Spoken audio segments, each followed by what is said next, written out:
Bonjour à tous. Aujourd'hui, nous sommes le vendredi 31 octobre 2025 et notre ami Martin Armstrong est avec nous. Bienvenue à nouveau, Martin. Merci de m'avoir invité. Martin, il y a 6 jours, j'ai reçu un email de ta part disant que tu allais rencontrer des gens à Washington et que tu étais préoccupé par l'escalade des tensions entre l'Occident et la Russie en Ukraine. Qu'y a-t-il de nouveau, selon toi? Que se passe-t-il avec les personnes responsables des politiques sur l'Ukraine aux États-Unis?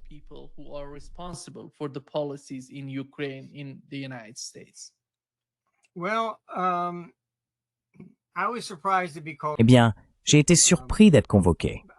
Je suppose qu'ils savent que nous avons des bureaux dans le monde entier, donc ils savent que j'ai des canaux officieux dans toutes les directions. Ils ont mentionné cela et ont dit qu'il serait utile que je puisse éventuellement utiliser ces canaux. Je pense que j'ai réussi au moins à les effrayer un peu, au point qu'ils hésitent. J'ai expliqué, regardez, quand Khrouchtchev a dû reculer en 1962 lors de la crise des missiles de Cuba, un coup d'État a eu lieu, et ensuite Brezhnev est arrivé. C'est là que nous avons eu la véritable ligne dure de la guerre froide. En 1991, quand Gorbatchev est arrivé au pouvoir, vous savez, Reagan voulait aller le rencontrer. Je faisais alors un peu de travail pour l'administration Reagan, donc je sais ce qui s'est réellement passé. Il disait à Reagan que tous les néoconservateurs étaient contre cette rencontre.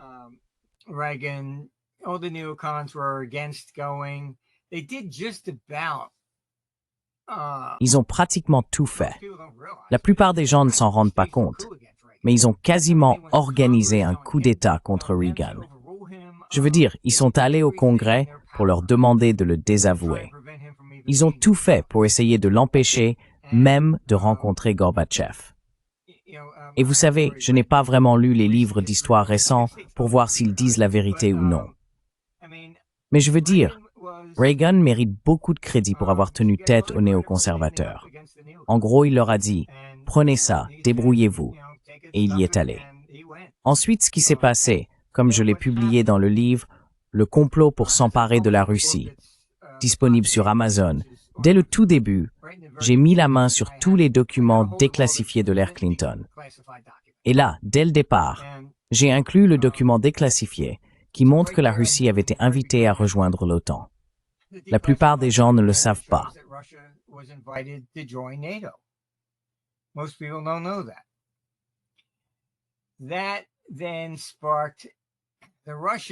Cela a alors poussé les néoconservateurs russes à organiser un deuxième coup d'État, et ils ont tenté de renverser Gorbatchev. C'est à ce moment-là que Eltsine est monté sur le char et tout le reste. Ils ont vu cela comme une reddition à leurs pires ennemis, les néoconservateurs de l'autre camp, si jamais ils acceptaient cet accord, rejoindre l'OTAN. Ce que je leur ai alors dit, et je crois que j'étais le seul à le dire, c'est que si vous pensez vraiment pouvoir humilier Poutine et le forcer à partir, vous vous trompez lourdement. Parce que, d'abord, ils savent que ce n'est pas une guerre contre l'Ukraine, c'est une guerre contre l'OTAN. Et s'ils reculent, leurs néoconservateurs risquent bien d'organiser un troisième coup d'État. Et qu'est-ce que vous obtiendrez? Vous obtiendrez une guerre nucléaire. C'est aussi simple que ça. Voilà.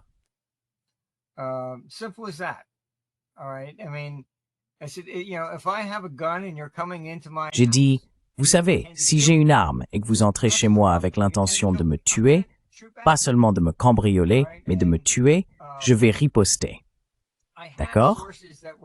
Et j'avais des sources qui étaient présentes à la réunion entre le ministre chinois des Affaires étrangères et Blinken. Donc je sais ce qui s'est réellement passé.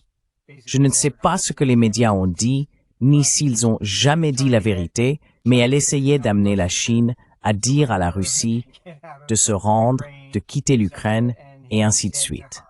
Il lui a dit « Nous ne sommes pas prêts à voir la Russie perdre ». Et elle a été un peu surprise. Il a ajouté « Parce que nous savons que nous serions les prochains ». Donc je savais ce qui s'était passé dans tous les canaux officieux et tout le reste. Et j'ai dit « Vous savez, je pense que c'est peut-être pour ça qu'ils m'ont convoqué. Et pourquoi, pour une fois, un vrai écouté.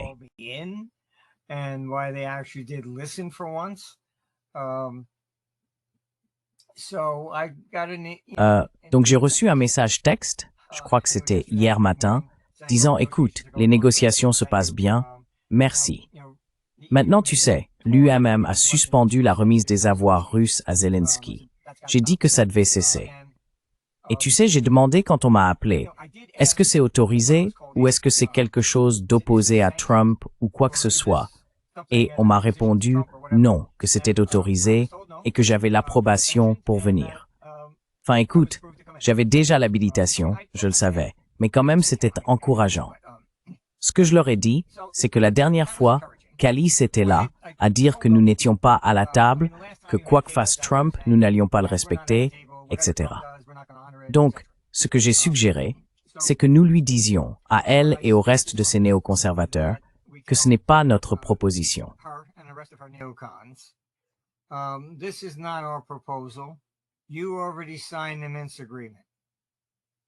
Vous avez déjà signé un accord immense, donc vous n'avez pas besoin d'être à la table, vous l'avez déjà signé. Et l'Ukraine aussi. Honorez cet accord, d'accord?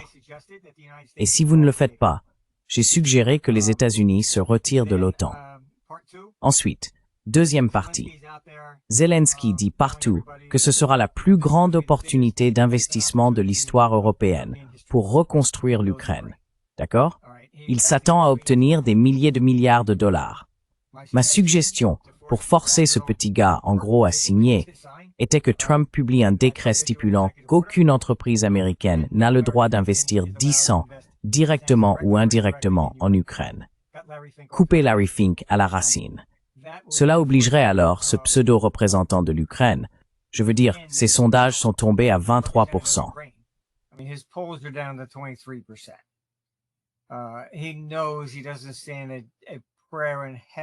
Il sait qu'il n'a pas la moindre chance de gagner une quelconque élection. C'est pour ça qu'il ne le fera pas. Et honnêtement, la plupart des Ukrainiens à qui j'ai parlé ont dit que s'il prenait feu, ils ne lui urineraient pas dessus avant qu'il soit mort. Donc tu vois, tout ce discours du genre « il n'y aura pas d'élection tant que la guerre continuera » est purement intéressé. En gros, il s'est installé en dictateur et il sait qu'il ne peut pas gagner. Alors, quel intérêt aurait-il à chercher la paix, à moins qu'on ne lui fourre, tu sais, des trillions de dollars dans la poche? Ce sont les deux principales choses que j'ai proposées pour les forcer à se plier. Et tu sais, le Donbass devrait être autorisé à voter. J'ai dit, écoute, c'est un droit humain fondamental.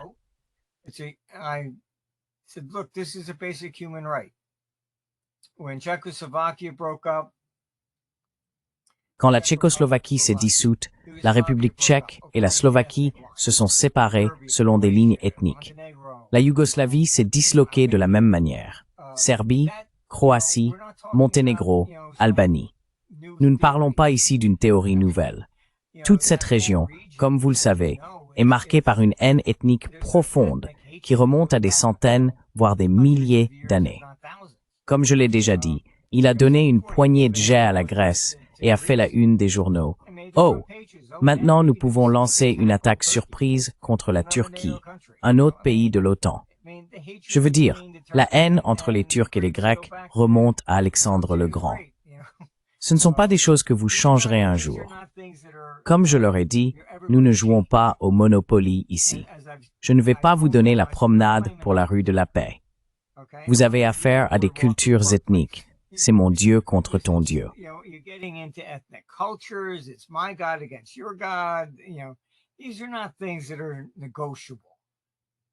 Ce ne sont pas des choses négociables comme l'Iran et Israël. Ils ne vont pas devenir amis. L'Iran ne va pas se présenter à leur synagogue. Enfin, soyons sérieux. Ces choses sont profondément enracinées et elles vont rester ainsi pendant des années. Parlons donc de la réalité plutôt que de la fiction. Et pourquoi le Donbass voudrait-il avoir quoi que ce soit à faire avec l'Ukraine, alors que l'Ukraine est le berceau du nettoyage ethnique? Historiquement, ils ont tué plus de gens, Polonais, Juifs, Russes. C'est pour cela qu'ils ont rejoint Hitler. Hitler leur avait promis un pays. Leur héros national, Bandera, tuait quiconque n'avait pas essentiellement du sang ukrainien. Et c'est pour cette raison que le Donbass a voulu se séparer, parce qu'il les déteste. Vous pensez vraiment qu'ils vont les traiter correctement? Il a interdit leur langue.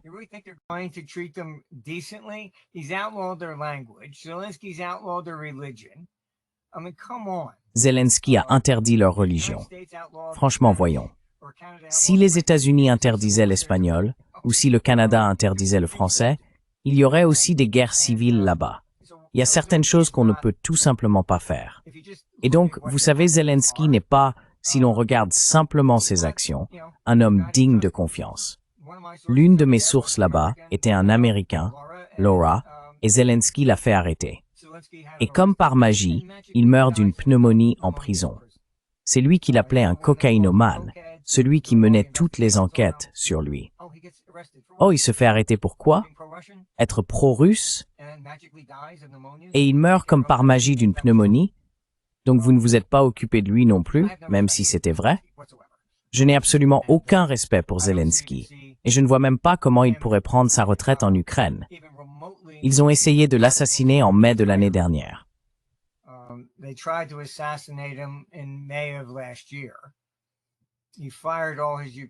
Il a renvoyé tous ses gardes du corps ukrainiens. Et maintenant, ces gardes du corps sont essentiellement des agents du MI6 et des États-Unis. Il ne fait même pas confiance au peuple ukrainien. Mais personne ne veut dire la vérité à ce sujet. La presse n'est que de la propagande. Tout ce que les néoconservateurs leur disent d'écrire, ils l'écrivent. Dès que vous voyez un article qui dit « Oh, la Russie a envahi sans provocation », vraiment, c'est Kiev qui a commencé la guerre civile. Le Washington Post a même publié un article lorsqu'ils ont découvert que Zelensky savait quand la Russie allait franchir la frontière. Ils l'ont interviewé et lui ont demandé « Pourquoi n'avez-vous pas prévenu votre peuple ?» Sa réponse, elle est là dans le Washington Post, a été « Eh bien, si je l'avais fait, cela m'aurait coûté 7 milliards de dollars. » Il voulait que le plus grand nombre possible de civils soient tués pour pouvoir en accuser la Russie. C'est ce qu'ils font. Si vous regardez la Seconde Guerre mondiale, je veux dire, plus de civils sont morts que de soldats. C'est toujours le cas.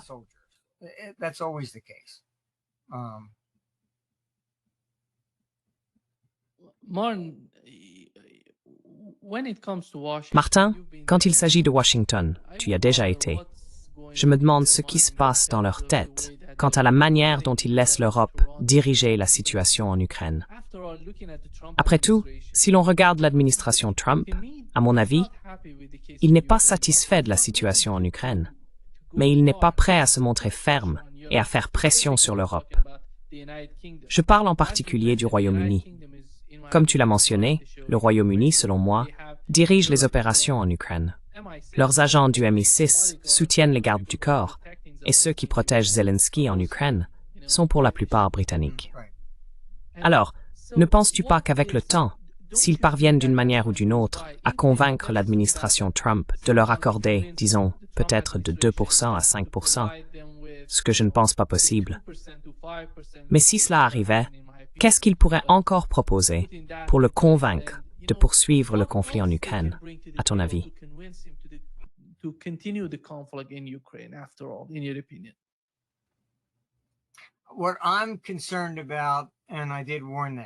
Ce qui m'inquiète, et je les avais prévenus, c'est que lorsqu'on observe le déclin économique ultime de Luther Weber, je pense que c'est aussi en partie pour cela qu'on m'a fait venir.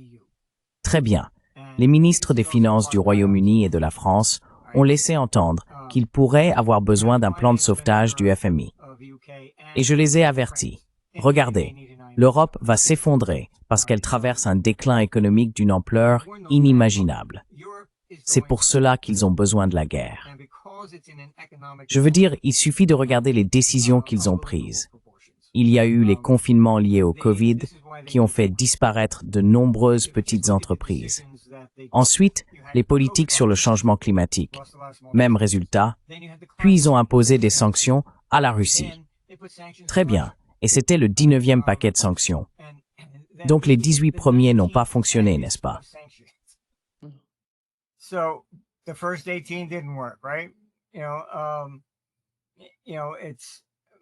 Vous savez, comme on dit, la définition de la folie, c'est de faire sans cesse la même chose en espérant un résultat différent.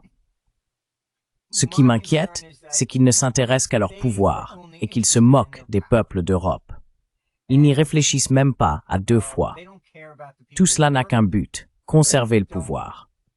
Et vous savez, comme je l'ai déjà dit, lorsque j'ai été appelé pour aider à créer l'euro, j'ai expliqué, écoutez, il faut consolider les dettes si vous voulez rivaliser avec le dollar. Mais Helmut Kohl n'a pas voulu que cela se fasse, car il disait que s'il laissait le peuple allemand voter, il aurait perdu à 7 contre 3. Il a donc fait entrer l'Allemagne unilatéralement et il a insisté pour qu'il n'y ait aucune consolidation de la dette. Et vous savez, je pense que cela aussi les a effrayés, parce que j'ai expliqué, je suis un trader. Je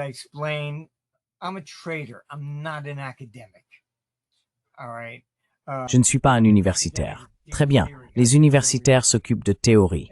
Moi, je dois m'occuper de la réalité. Et la différence, c'est qu'il a dit, regardez, aux États-Unis, les réserves des banques sont des bons du Trésor américain. Ce ne sont pas, vous savez, les dettes de l'Illinois, de Chicago ou de la Californie. Si la Californie faisait faillite, qui est le prochain? Oh, l'Illinois, celui-là. Très bien, donc en Europe, vous n'avez pas de dette fédérale. Donc pour l'exemple, si la France a besoin d'un renflouement du FMI, que vont faire les traders? Ils vont regarder quelles banques détiennent le plus de dettes françaises, car c'est leur réserve. Ensuite, ils vont commencer à vendre ces banques à découvert. Vous voyez donc que cela revient à saper le système bancaire européen. Et en plus de cela, en moyenne, 70% des fonds de pension doivent détenir de la dette publique. Très bien.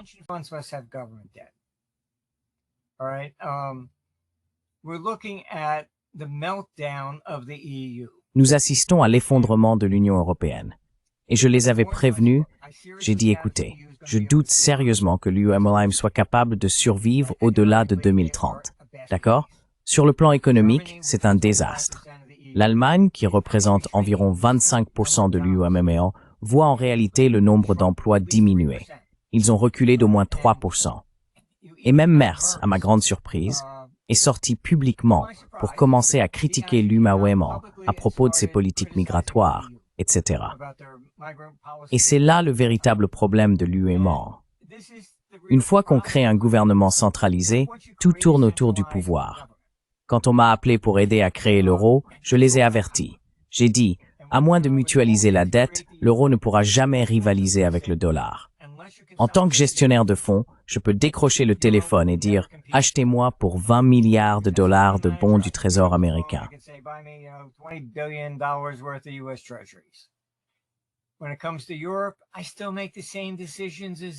En ce qui concerne l'Europe, je prends toujours les mêmes décisions comme si l'euro n'existait pas. Est-ce que je veux la France? Est-ce que je veux l'Allemagne? Est-ce que je veux l'Italie? Rien n'a changé. Très bien. Donc, vous savez, oui, vous avez l'euro, c'est très bien. Mais cela n'a rien à voir avec la dette. En gros, on regarde une situation instable. En 1998, quand je me suis assis pour leur dire « Cela ne sera pas durable à long terme », on m'a répondu « Nous devons simplement créer l'euro. Nous nous occuperons de la dette plus tard. » D'accord? Et c'est ce que je veux dire. Tout tournait autour du pouvoir. Nous devons simplement créer l'Union européenne. Ensuite, nous nous occuperons du problème. Vous voyez?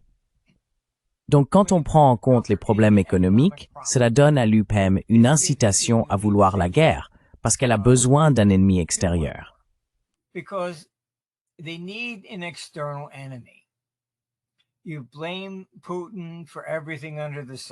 Vous accusez Poutine de tout et n'importe quoi.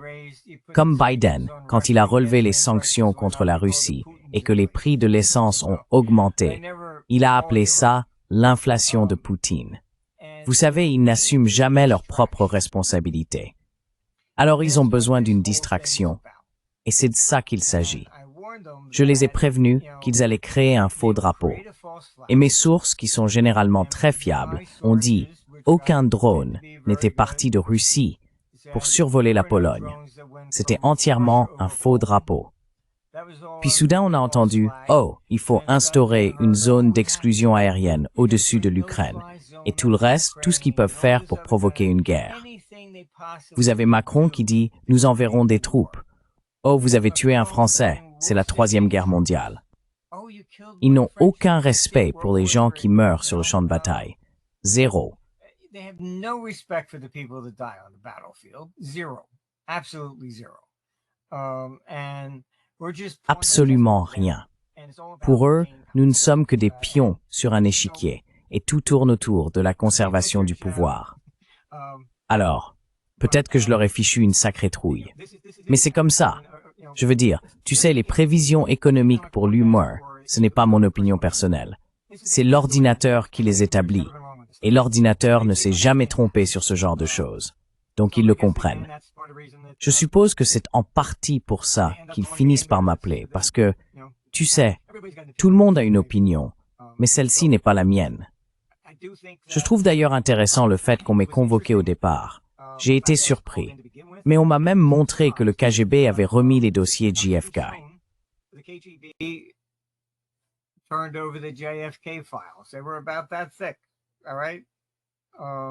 Ils étaient à peu près aussi épais. Très bien. Et j'en ai entendu parler il y a longtemps. Ils ont dit, tu sais que ce qu'on fait en ce moment, c'est la raison pour laquelle ils ont tué JFK. J'ai répondu, oui, je sais. Ils voulaient la paix avec la Russie et les néoconservateurs de la CIA l'ont éliminé. Tout comme les néoconservateurs ont éliminé, tu sais, là-bas, Khrouchtchev et Gorbatchev. Tout le monde a ses néoconservateurs, tu sais, et je ne sais pas. J'ai dîné avec certaines de ces personnes et je leur ai dit, écoutez, j'ai fait de mon mieux pour comprendre leur façon de penser et je n'y arrive pas. Tout ce que je peux dire, c'est que c'est une sagesse primordiale. Juste de la haine, c'est tout. Et je vois cela comme un vrai problème.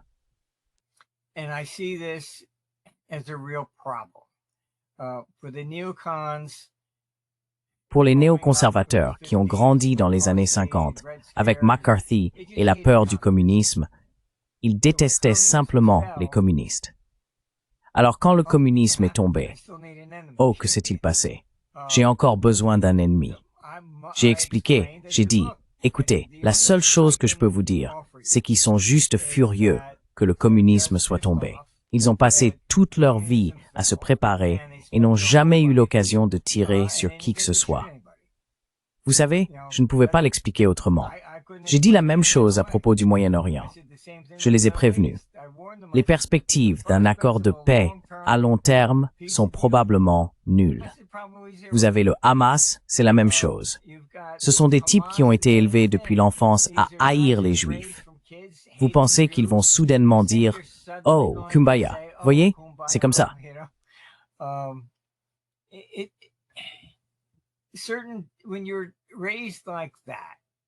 Quand on est élevé comme ça, on est simplement tourné contre un groupe avec une telle haine. Peu importe. Il disait, tu sais, quand Reagan est allé rencontrer Gorbatchev, il ne pouvait plus l'appeler communiste. Donc enfin, j'étais là. Ce qu'il disait, c'était « on ne peut jamais faire confiance à un Russe ». Donc c'est passer du communisme au simple racisme. Il n'y a aucun raisonnement rationnel avec ces gens-là. Tu vois, j'ai mis dans la vidéo Lindsey Graham rencontrant Zelensky. C'est l'argent le mieux dépensé pour tuer des Russes. Et s'il avait dit ça à propos des Noirs ou des musulmans? Je veux dire, tu vois, c'est acceptable de le dire à propos des Russes, mais de personne d'autre. C'est très sadique. Et puis il sourit en le disant.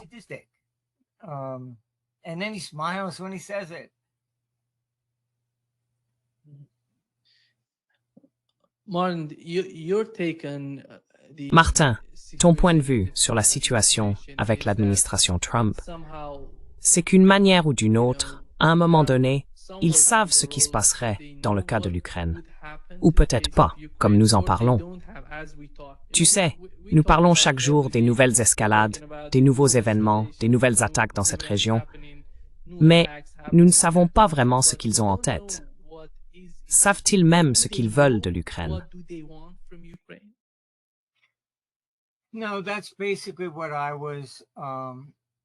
Non, c'est essentiellement ce que je disais. Dans ce rapport, que tout le monde peut télécharger, j'ai décidé de le publier ouvertement pour tous, parce que la plupart de ce qu'on trouve dans les médias n'est que de la propagande de toute façon. Et comme je l'ai dit, cela n'a plus rien à voir avec l'Ukraine. Cela a été lancé pour affaiblir la Russie. Et des sources très fiables l'ont affirmé dès le début. Cela n'avait rien à voir avec l'Ukraine. Et regardez les Balkans. L'OTAN a bombardé la Serbie, pas la Croatie. Pourquoi? Parce que les Serbes étaient pro-russes. D'accord, c'est la même chose. Vous savez, oh, le Donbass, ce sont des Russes, ce sont nos ennemis. C'est l'ennemi de l'OTAN. Ils ne seront pas là pour les aider, ni sur le plan humanitaire, ni autrement. They're not going to be there to help them humanitarian. That's all bullshit. Total bullshit. C'est complètement des conneries totales. Donc je les ai prévenus et j'ai montré, tu sais, l'ordinateur indique que l'Ukraine est à plat. On n'est pas, tu sais, la forme de gouvernement qu'ils ont là-bas, le gouvernement lui-même, même le FMI, les Panama Papers, tout a montré qu'ils sont le gouvernement le plus corrompu du monde. Point final. Et si tu parles à n'importe qui dans les pays voisins, même avant cette guerre, d'accord? Ils disaient tous la même chose. Si tu serres la main d'un Ukrainien, ne compte pas tes doigts. Assure-toi d'avoir encore ton bras. C'est juste, ils ne sont pas... Je pense que Bandera a essentiellement créé une haine ethnique tellement enracinée qu'elle est devenue systémique là-bas. Et c'est ça le problème.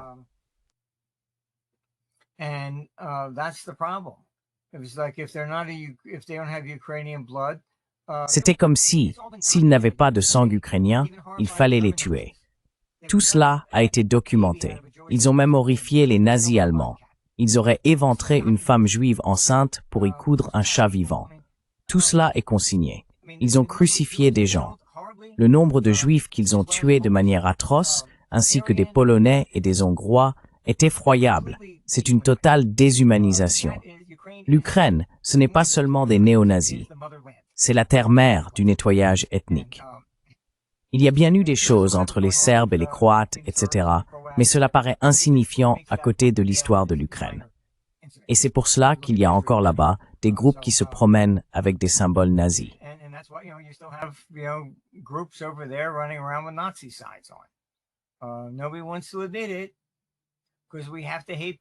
Personne ne veut l'admettre, parce qu'il faut détester Poutine et non l'Ukraine. Mais, vous savez, c'est la réalité. Je ne vois pas l'Ukraine survivre à long terme. Écoutez, j'ai une vidéo sur mon site que je leur ai donnée. J'ai été surpris qu'il ne l'ait pas. C'est une vidéo de Zelensky avant qu'il ne soit président, lorsqu'il était humoriste sur scène. Et qu'est-ce qu'il dit? Il fait des blagues sur la confiscation des biens des Russes et des Juifs. Bon, la vérité sur Zelensky, c'est qu'il est comme Soros. Il a épousé une chrétienne. Ses enfants sont baptisés. Des gens que je connais en Israël disent qu'il n'est pas juif.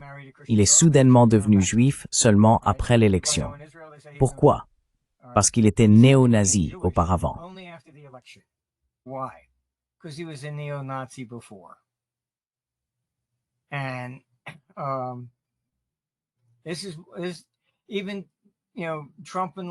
Même Trump, lors de la dernière réunion, a dit « Zelensky, il déteste simplement Poutine.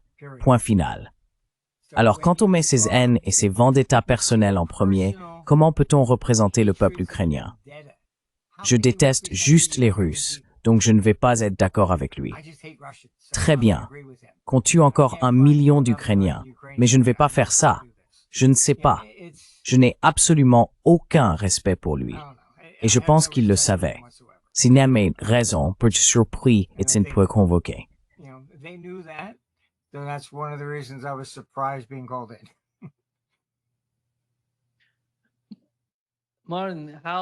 Martin, quel est le rôle des banquiers, la City de Londres, en Ukraine? Et comment exerce-t-il une quelconque influence sur l'administration Trump? Je parle de la City de Londres. I don't believe so. Je ne le crois pas. Écoutez, l'idée délirante, c'est qu'ils peuvent conquérir la Russie, s'emparer des 75 000 milliards de ressources naturelles qu'elle possède, soit le double de la dette nationale des États-Unis, et qu'ensuite l'Europe et l'Empire britannique s'élèveront de nouveau au sommet du monde. Très bien, mais c'est vraiment une vision délirante. Vous vous souvenez quand Trump est sorti en disant « Oh, eh bien oui, la Russie est un tigre de papier ». l'Ukraine peut garder toutes ses terres et en prendre davantage. Il était sarcastique, parce que c'est exactement ce que disent les néoconservateurs et l'OTAN en Europe. La Russie, ne vous en faites pas. J'ai entendu l'excuse selon laquelle Poutine n'utiliserait jamais l'arme nucléaire, car il sait que cela se retournerait contre lui.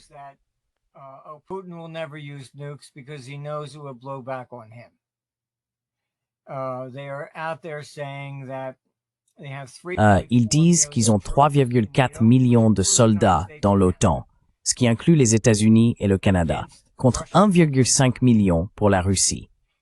Donc ils pensent qu'ils peuvent simplement entrer, prendre la Russie, que Poutine tombera à genoux et suppliera pour sa vie. C'est la propagande qu'ils diffusent aux gens. Et je ne peux pas vous dire combien de fois je l'ai entendu. J'ai dit, vous plaisantez, j'espère. C'est pourquoi j'ai dit, si vous entrez chez moi et que je sais que vous êtes là pour me tuer, je riposte. J'étais à une réunion à Rome et j'ai dit, écoutez, vous savez, Hitler était au moins plus respectueux en ce sens qu'il semblait aimer l'histoire. Il a volé tous les tableaux et tout ce que les gens possédaient. Il ne voulait pas les détruire. Et il n'a pas bombardé Paris parce qu'il la trouvait jolie.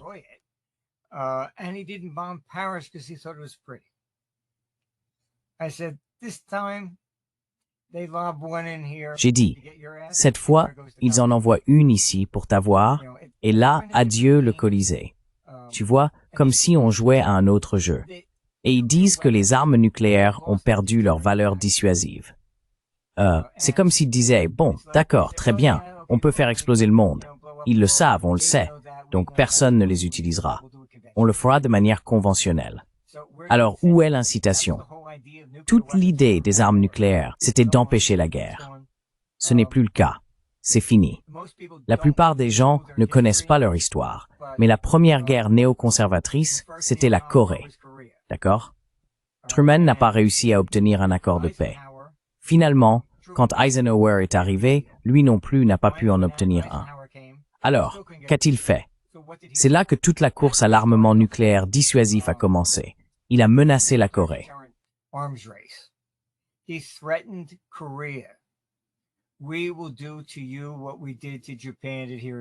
Nous allons vous faire ce que nous avons fait au Japon et à Hiroshima.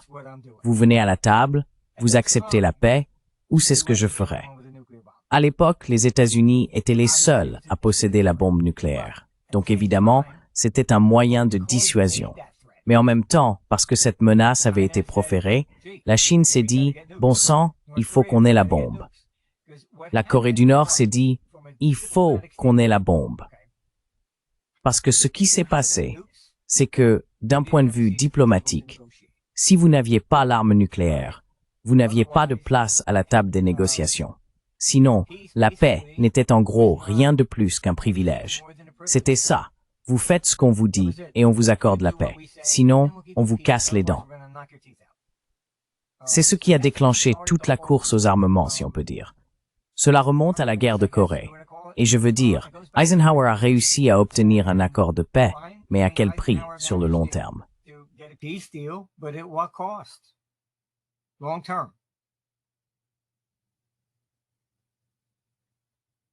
Trump et son administration ont tout fait pour forcer la Chine et l'Inde à ne pas acheter de pétrole russe. Et tu sais ce qui m'étonne le plus, Martin? Les gens qui ont voté pour l'administration Trump, le mouvement MAGA, sont pour la plupart opposés à la guerre. Ces guerres continuent et sans fin en dehors des États-Unis.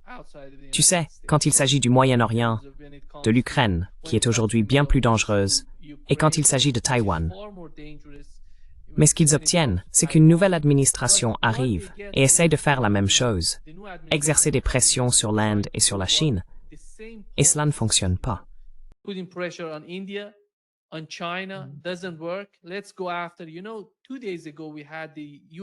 Revenons à il y a 2 jours.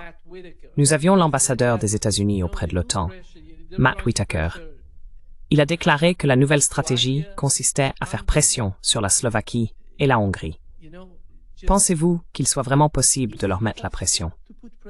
Ils obtiennent leur énergie, leur pétrole et leur gaz de la Russie. Et quand on regarde l'Europe, les deux pays que je mentionnerai seraient la Slovaquie et la Hongrie, car ils ne veulent pas se battre contre les Russes. Donc, si vous leur mettez la pression, quel serait selon vous le résultat? Right. Look, this is Écoutez, what I disagree with. c'est là que je ne suis pas d'accord. Peut-être la raison pour laquelle on m'a fait venir. Je comprends les néoconservateurs. Ils pensent qu'ils peuvent mener la guerre sur le plan économique, d'accord? Et ils n'ont jamais gagné une seule fois. Ils ont imposé des sanctions à Cuba en 1960. Elles sont toujours en place. L'Iran, ils ont imposé des sanctions pour se débarrasser de l'ayatollah en 1969. Il est toujours là, d'accord? Cette théorie, ils l'ont utilisée, vous savez, même pour l'Irak. Et vous pouvez voir les excuses de Tony Blair sur YouTube à propos de l'Irak. Il a dit « Nous pensions les libérer de Saddam. Nous n'avions pas réalisé que nous les soumettions à davantage de violence sectaire. » Voilà la théorie néoconservatrice. This is the neocon theory that they can go in, bring down a country. Ils pensent pouvoir intervenir et faire s'effondrer économiquement un pays pour qu'il ne puisse plus se permettre de faire la guerre. Et ensuite, ils gagnent. Ce que j'ai entendu honnêtement me semble délirant. Ils ont même dit que si nous éliminions Poutine, le peuple russe nous offrirait une parade triomphale et nous acclamerait parce qu'il est opprimé. J'ai dit, vraiment. Vous savez, j'ai débattu avec Bill Kristol dans les années 1990. Il a même écrit un livre sur l'invasion de l'Irak. Il disait « Éliminez Saddam, Assad en Syrie et Kadhafi et nous apporterons la paix au Moyen-Orient. » Les trois sont partis. Où diable est la paix? Ils sont, pour le dire gentiment, délirants. Et je suis totalement en désaccord avec ces politiques.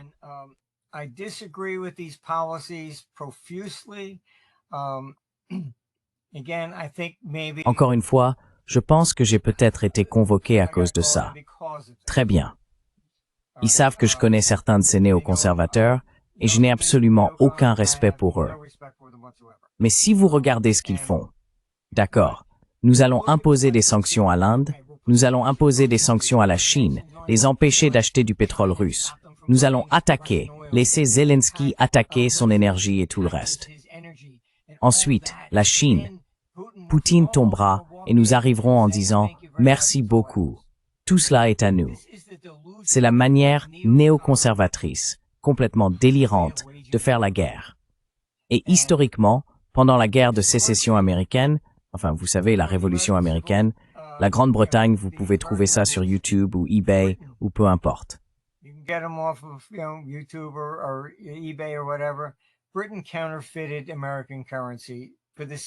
La Grande-Bretagne a contrefait la monnaie américaine pour la même raison, saper l'économie américaine. Napoléon a contrefait la monnaie britannique pour la même raison. Hitler a même réalisé un documentaire à ce sujet. Il faisait graver et imprimer de fausses livres sterling par des juifs dans les camps de concentration afin de déstabiliser l'économie. C'est une stratégie qui existe depuis, disons, des siècles. Il n'y a aucune preuve qu'elle ait jamais fonctionné. Enfin, ce sont 3 exemples, et on peut acheter ces fausses monnaies historiques, les encadrer. Elles sont très jolies, vous savez. Mais, donc les néoconservateurs, je pense, enfin j'ai grandi dans la région de Philadelphie. I grew up in the Philadelphia area. Bill Kristol's father is the one that started the neocon movement. Le père de Bill Kristol, Irving, est celui qui a lancé le mouvement néoconservateur. Il était à Penn State là-bas. D'accord? Toute l'histoire. Qui est allé à l'école à Philadelphie et traîné avec les Kristol? Netanyahou. Je crois qu'ils ont utilisé Netanyahou pour atteindre Trump. Trump, je pense, l'a à tort considéré simplement comme un chef d'État, alors qu'il fait en réalité partie du mouvement néoconservateur. C'est juste une philosophie, c'est à peu près tout. Nous apportons la paix en tuant tous nos ennemis, en gros. Et je pense que c'est comme ça qu'ils sont entrés, parce qu'après 2 tentatives d'assassinat, on pourrait penser que Trump serait un peu plus malin. Genre, qu'est-ce qui se passe ici? Donc je pense qu'ils ont utilisé Netanyahou pour s'infiltrer là-dedans. So I think they used Netanyahu to get in there. But look, all this is... Mais regarde, tout ça devient vraiment fou à ce stade du jeu. Je fais ce que je peux. Au moins, ils m'ont appelé, et je vais leur crier dessus aussi fort que je peux. Les gens devraient savoir qu'ils ont adopté une loi qui dit que si tu reçois de l'argent d'un gouvernement étranger, tu dois t'enregistrer comme agent de ce gouvernement. Et si tu ne fais pas, tu peux prendre genre 20 ans de prison ou quelque chose comme ça.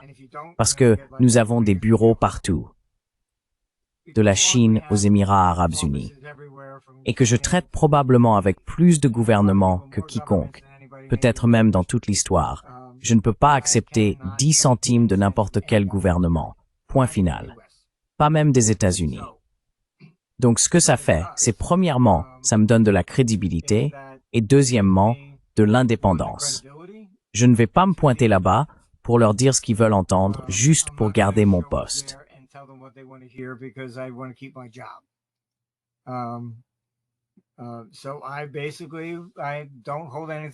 En gros, je ne retiens rien. S'ils ont tort, je leur dis qu'ils ont tort. Aussi simple que ça. Et s'ils n'aiment pas ce que je dis, très bien, bonne journée, au revoir. C'est à peu près comme ça que je vois les choses. Des gens m'ont dit, écoute, tout le monde sait qu'on peut te faire confiance après ce qu'ils t'ont fait. Ça t'a donné de la crédibilité. Eh bien, je suppose que de ce point de vue, c'est vrai. Mais il y a clairement des gens qui essayent d'usurper le pouvoir. Si tu regardes l'administration Biden, tu as Garland, Blinken et Victoria Nuland. Regarde leur parcours. Les trois familles viennent de la région des Balkans, et les trois affirment que leurs familles ont été persécutées par les Russes. All three claim that their families were persecuted by Russians. How do three people with the same background... Comment trois personnes ayant le même parcours parviennent-elles à entrer dans l'administration Biden? Vous avez un président qui, en gros, n'était plus vraiment là, et il voulait même le présenter à nouveau aux élections. Parce que c'est ce que j'ai déjà dit. Dans les années 90, je faisais au moins partie du processus de sélection des personnes qui voulaient devenir président. On m'envoyait pour leur expliquer comment le monde fonctionne réellement, NAT, etc. Et puis en 1999, on m'a demandé, je le jure devant Dieu, on m'a demandé, nous voulons t'envoyer rencontrer Bush Jr. J'ai dit d'accord, très bien. Ils ont dit, oh, mais celui-là est différent. J'ai demandé, en quoi est-il différent? Ils ont répondu, non, il est vraiment stupide. J'ai dit, pardon? Ils ont utilisé ces mots. Et alors qu'auparavant, c'était un processus de sélection.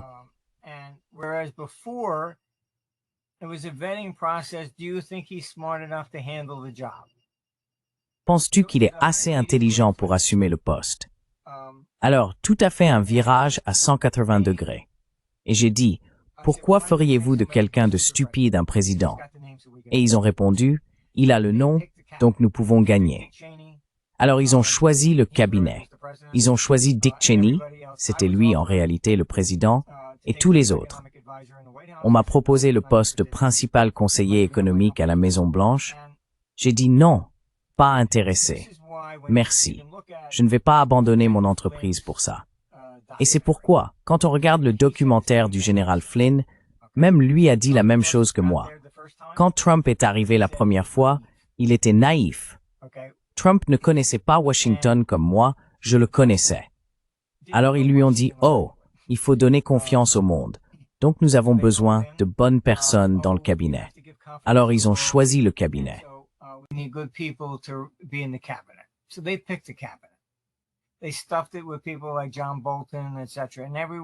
Ils l'ont rempli de gens comme John Bolton et d'autres, et chacun d'eux lui a planté un couteau dans le dos. C'est pourquoi, cette fois, il a choisi son cabinet avant même d'arriver à Washington. Il a compris cette fois-ci. D'accord, c'est une courbe d'apprentissage. Mais bref, regardez, c'est Washington. Ce que vous voyez avec Bush Jr., ce qu'ils ont fait en le plaçant là et en sélectionnant eux-mêmes le cabinet, c'est que la bureaucratie, ou ce que vous appelleriez l'État profond, s'est soudainement mise à diriger le pays.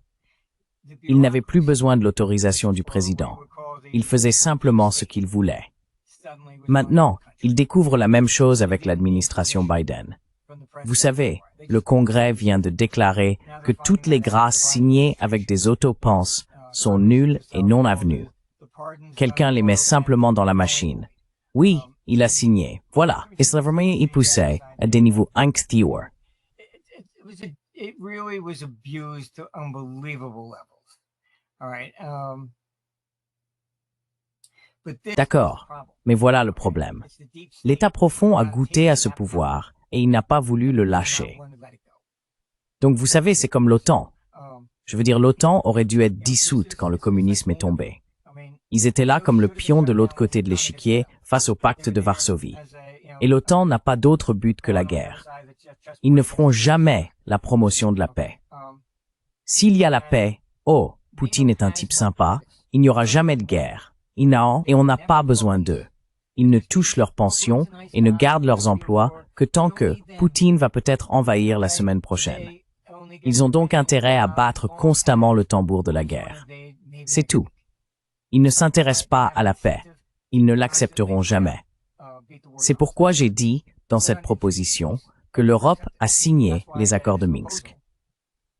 Europe signed the Minsk agreement. You honor it or we withdraw from NATO. Vous l'honorez ou nous nous retirons de l'OTAN. Coupez-lui les jambes. C'est une institution horrible. Elle n'est pas indépendante, elle n'est pas honnête, c'est une maison de retraite pour les néoconservateurs. Et chacun d'eux, une fois là-bas, dit « Oh, la Russie est maléfique, elle veut conquérir l'Europe. » Pourquoi faire? Très bien. Et je leur ai aussi expliqué, l'Europe n'a rien, d'accord? Ils doivent obtenir leur énergie de la Russie. Saddam est allé, vous savez, au Koweït pour l'énergie. Il n'y a rien ici. Le Japon est allé en Mandchourie pour les ressources. Qu'à l'Europe? Rien. J'ai dit, vous savez, si Poutine entre en Europe, tout ce qu'il va obtenir, ce sont des troubles civils et des maux de tête. Vous allez entrer en France et les Français vont dire, vous allez payer nos retraites maintenant. C'est tout. Il n'y a rien là-bas qui ait de la valeur. Et il le compare à Khrouchtchev. Or, Khrouchtchev, c'était différent.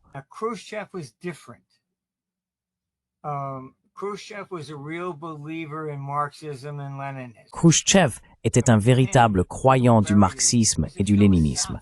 Donc pour lui, nous vous enterrerons, était une question philosophique. Le communisme est supérieur au capitalisme. Poutine n'est pas communiste. Le peuple russe n'a aucun intérêt à revenir au communisme. Personne en Europe de l'Est non plus.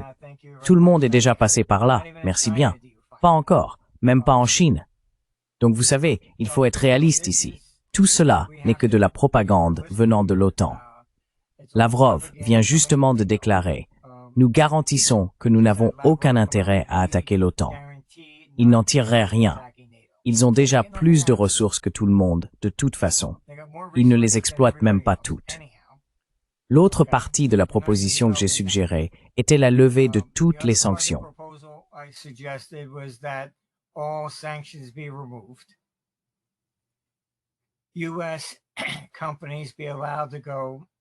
Les entreprises américaines devraient être autorisées à créer des co-entreprises avec la Russie.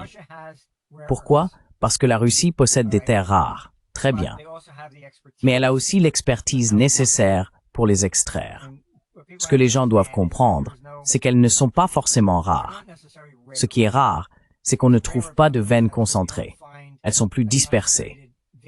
Cela nécessite donc une structure d'extraction différente, plus simple, et la Russie a besoin de capitaux. Très bien. J'ai donc expliqué, et cela les a vraiment surpris, que si nous permettons aux entreprises américaines d'aller en Russie et d'y créer des co-entreprises avec eux, nous garantissons, et la Russie garantit, que leurs actifs sont sécurisés. Qu'est-ce que cela entraînerait?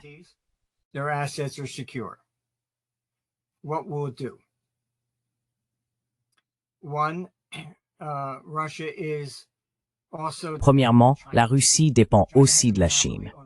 La Chine détient un monopole sur les terres rares. Si les États-Unis créent une co-entreprise avec elle pour les développer, cela libère la Russie de la Chine. Nous revenons donc à la case départ, à l'époque où Nixon et Kissinger tentaient de les diviser. Nos néoconservateurs, eux, les ont rapprochés. Deuxièmement, En faisant cela, on envoie un signal à l'OTAN et au reste de l'Europe. Nous sommes présents, ne touchez pas. D'accord, leurs yeux se sont ouverts après que j'ai exposé tout cela. Mais vous savez, en tant que conseiller international, j'ai appris il y a longtemps qu'il faut examiner la situation à travers les yeux de chacun, pas seulement les siens. Exactement. Et si vous pouvez faire cela, alors vous avez une chance. C'est ce en quoi, vous savez, Henry Kissinger excellait. Il comprenait. Henry Kissinger was good at. He understood. You must look at it from their perspective. Il faut se mettre à leur place, pas à la vôtre. C'est la seule façon d'amener deux personnes en désaccord à réellement tomber d'accord. Et si nous ne pouvons pas faire cela, eh bien, creusez votre propre tombe, parce que la Troisième Guerre mondiale arrivera. C'est tout ce que je peux dire. Mais il y a ces gens qui sont... Écoutez, je crois que c'était Louis XIV qui a dit sur son lit de mort, « Je crois que j'ai trop aimé la guerre. » Et c'est ce que je vois chez ces gens-là. Ils se moquent de savoir qui meurt. Pour eux, c'est juste « je dois gagner », comme s'il s'agissait d'un match de football ou quelque chose du genre. Ou d'un match de foot? Oui, on les a battus. Voilà. Peu importe combien de personnes sont mortes pour y parvenir, ou quelles en seront les conséquences à long terme. Ils s'en fichent. Ils s'en fichent vraiment.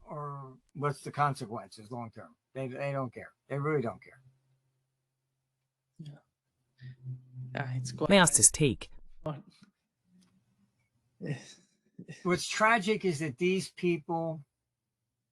Ce qui est tragique, c'est que ces gens, comme je l'ai dit, Garland, Blinken et Nuland, ont tous les trois dû se faufiler pour atteindre un poste aussi élevé dans l'administration Biden.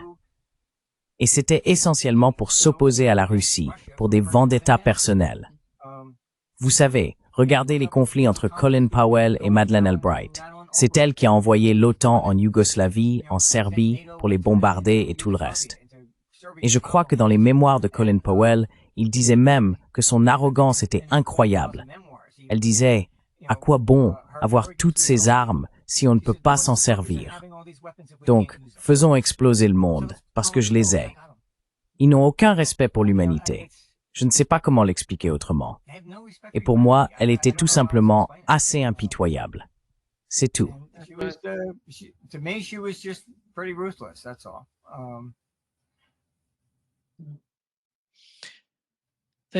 Merci beaucoup, Martin Armstrong, d'être avec nous aujourd'hui. Un grand plaisir, comme toujours.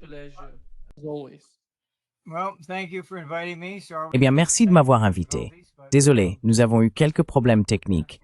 Mais oui, le problème est résolu maintenant. Je suis passé à autre chose. J'ai aussi le satellite de Musk. Oui.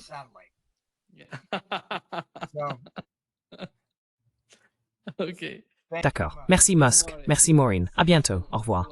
Très bien. Prends soin de toi. Prends soin de toi.